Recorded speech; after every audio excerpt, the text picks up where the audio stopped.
Alright, welcome back to Midlifers. We're here at Rice Ball. I think you've seen our episode on point and shoot and what to look out for when buying one.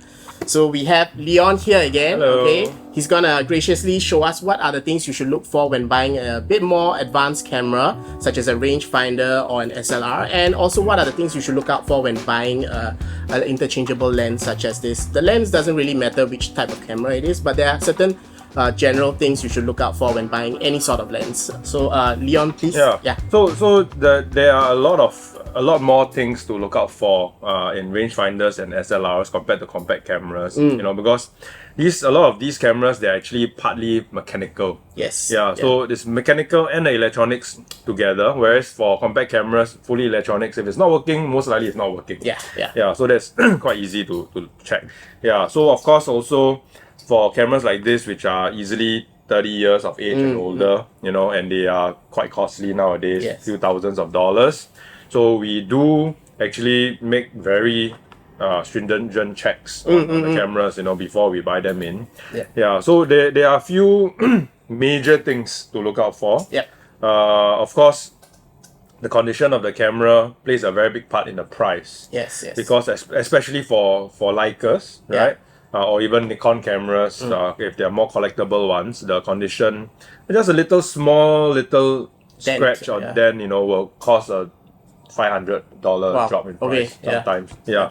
You know, so this particular model here is a Leica M6, and most of the time, the first thing to check with cameras like this, especially if the condition is mint. Yes. Okay, when it's mint, that means it's not been used. Yeah. When it's not been used, that means the gears have not been moving. Yes. For 20-30 years maybe. That's when usually we find the shutter speeds will be sticky. Yes. So the 1 second might sound like it's 2 seconds, you know, correct. 1.5 seconds. So let's check this guy. 1 second. Usually we hear. You know, and you still hear like a sound that lingers after that. Yes. Yeah. Usually for the Leica systems at 1/15. There will be a spring sound there. Yep. Some people will say, oh, there's a spring sound, there's something wrong with the camera, but that's normal for the Leicas, right? Yeah, so there are two sets of gears in the Leicas, the slow shutter speed and the fast shutter speed. The fast shutter speed usually doesn't give much problems. It's a slow shutter speed, so anything below 1/15 of a second. So the easiest is always check the 1 second and the half second to see if they are accurate, right? Just by counting 1,000. And you will want to do it a few times. Yes. Right? You want to do it a few times to see if it's consistent. Right. Because sometimes it'll be 1 second, the next 2 rounds, suddenly it becomes half a second. Shorter or longer for one shot, maybe. You know, that tells you it's time to service the camera. Yeah. So that's the main issue with a lot of these rangefinders and also SLRs like this guy. Right. Another thing to take note is actually because it's a rangefinder, so the viewfinder has to be clean. Right? Very importantly, the glass has to be clean, and the rangefinder mechanism has to be accurate. Yes.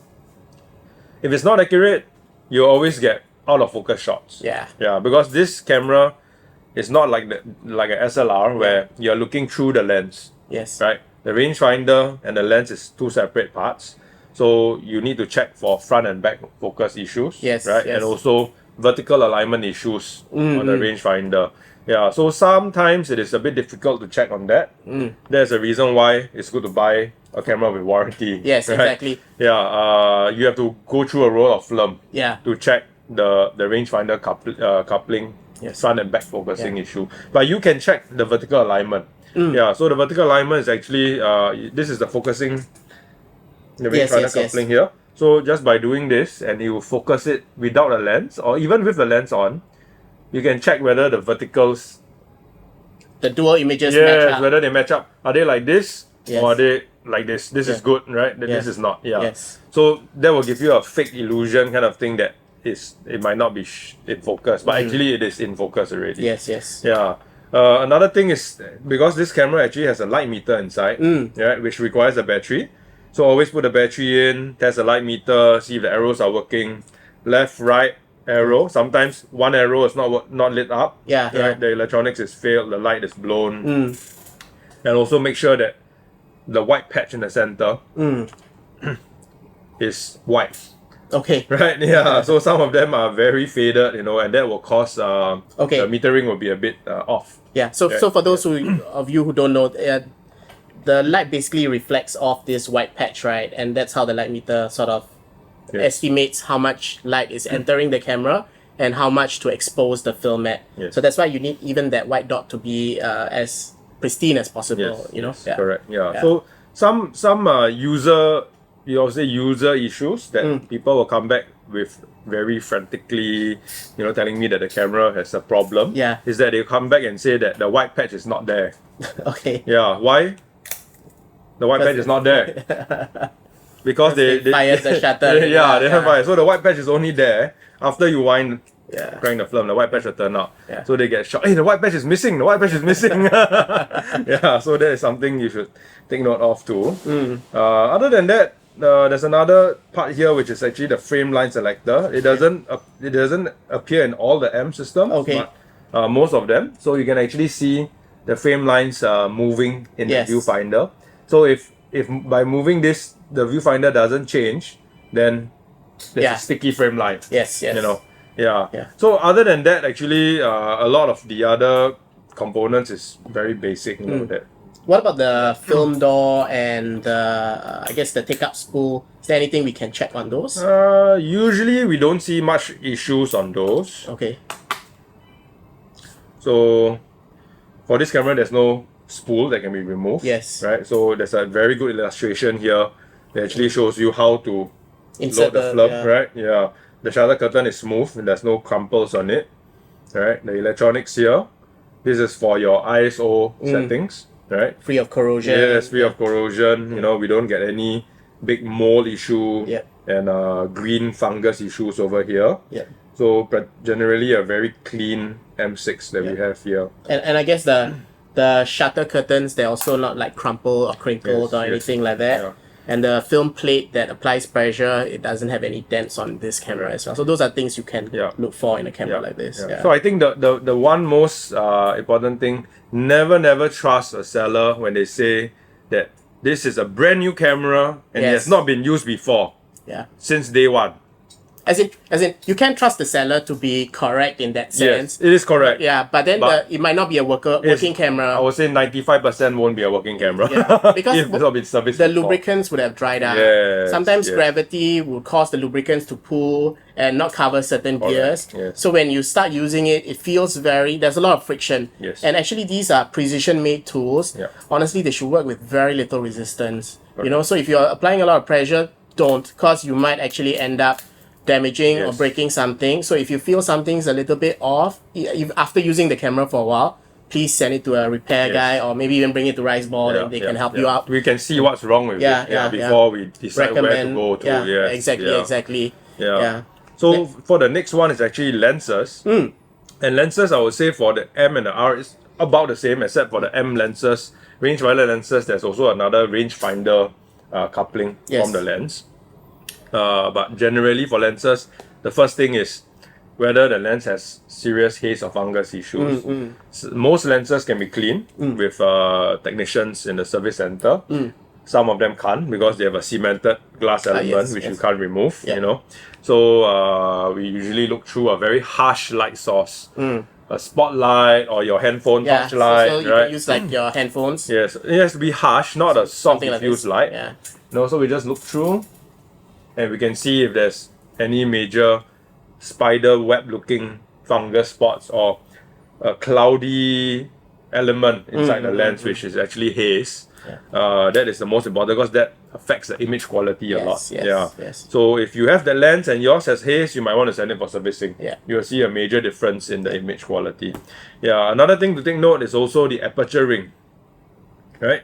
So I'm not sure if you guys can see the aperture moving there. Right? So some of the lenses, when you turn the aperture is stuck. It doesn't move, right? Because there's not enough lubricant to open it up. Or sometimes when it closes, one of the blades doesn't really close fully, you know? But the good thing about these mechanical lenses is that they can be repaired quite easily. You can just send them down to a technician. And the third thing to take note is actually the focusing ring, right? So this is the sound aspect or the feel aspect. It's very smooth focusing ring. very smooth. It's not jerky. This plays a very big part when you know, to know whether the lens has been serviced recently or not. Yeah. Sometimes, especially lenses that's been through a lot of shit, when you turn the ring, you can feel as though there's sand inside. Yeah. That's one giveaway that probably that lens should not be used. So you'll hear like those kind of sounds. Try not to get those. Like potato chips. Yeah. Hungry. Yeah. So I think those are the major things to look out for. Of course, there are some smaller issues from different brands of lenses, you know, but I think it's a bit too much to cover. And also, like, you can just Google these things. Like, for specific camera models, maybe you can look at the model numbers. Sometimes certain people recommend not getting specific model numbers because maybe the build quality wasn't so good. Stuff like that. But that would apply to all cameras. So you have to do a little bit of homework. What about the SLRs? Is there anything that you would look through? I think for the SLR, the only difference is actually the mirror. Right? So it's through the lens. Of course, the mirror doesn't affect the image quality, right? Because it's just for the viewing. But a lot of the SLRs over time, the mirror have some corrosion, right? Like black coffee stain marks and things like that, and that will actually it's very irritating to the eye when you compose and look through the camera, right? So other than that, actually, most of the functions are quite similar. So you check the shutter speed, the film door, and all that. What about the inside? Is there anything we should look? This one does it have a white dot? No, right? No. Of course, this has a light meter inside. Put the battery in. There's a light meter. Right? It's probably a more modern light meter than the M6. Yes, of course. So you'll get some values like 1 second, half second already stated there, and the 1 second should sound like 1 second. Right? Yeah, that's about it. Okay, cool. All right. I have one question though. So, you know, when we look at lenses, right, sometimes there are like scratches on them. Should we be like overly concerned with such things? Scratches in the lens, I guess the glass. On the glass. On the glass, Okay, so I would say if they are very fine cleaning marks, because a lot of these vintage lenses, they're over 30 years of age. They would have been through at least one cleaning in the last 10-20 years, right? So it depends on the technician you go to. Some of them, the haze is a little bit more and they clean a bit too hard. That leaves a bit of streaks of cleaning marks. If it's very fine marks, actually it doesn't appear in the image, so it's okay. But if the scratches are a lot bigger, then it might leave impact in the photograph. Okay, cool. But most of them actually is fine even with the cleaning marks on. So actually, I think any camera, even your handphone camera, you know, there are definitely scratches on this. And they are taking perfect images. You don't see it. So lenses like these, they're bound to have some kind of imperfections. As you said, they're like 30 years old. If they're in a pristine condition, I'd be a bit worried as well. Because they might not be working ideally. So these are things that are bound to happen in any camera that is so old. So don't be afraid to test out or buy such lenses as well. Okay? So thanks, Leon, for explaining all this to us. No problem. If you guys are in Singapore and looking to buy a camera, then of course drop by Rice Ball here. I'm sure Leon and his colleagues will be more than happy to help you and get you fitted with the right camera for yourself. Okay. See you.